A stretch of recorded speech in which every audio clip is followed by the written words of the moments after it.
د هیواد هغه سیمې چې پخوا ډیری ناامنې وې اوس مهال د سیلانیانو ورتګ هلته زیات شوی دی.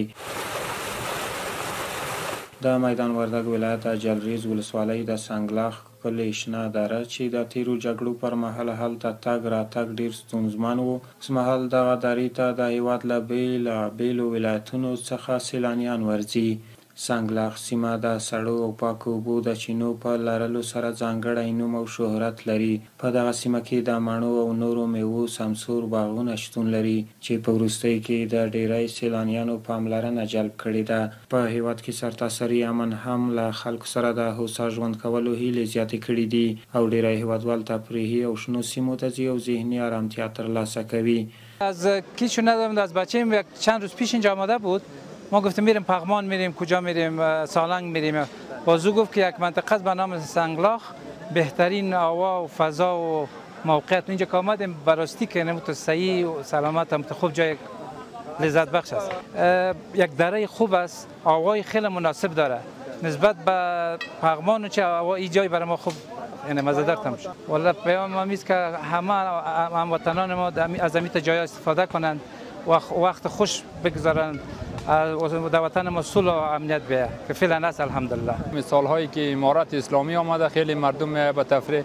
ما هم شکر میکنیم که مردم افغانستان، مردم جان برکف ما، مجاهدین ما فهمید آزاد شدن، امریکا را دور کردن، خوب شد، آزادی شد. برای ما همینجا کار و بار برای کلگی جور شد. هموطنای ما بسیار ماشاءالله بیروبارشان زیاد هستند، خیلی مردم است اینجا، خیلی خوب مردم است، مردم خوب است. برای ما هم کمک میشه. یک کسی مالیات جور کردیم، یک جواز داریم از امارت اسلامی. همین زمینا کلگی شخصی است، همینجا کاروبار امام میشه، کاروبار ازیام میشه، سال ازیا کلگی تیر میشه. سنگلاخ په دې وروستي وختو کې بیخي ډېر مشهوره شوې ده. که درته ووایم مثلا له قندهار څخه او له دې لرې هلمند له دې ځایو څخه خلک راځي.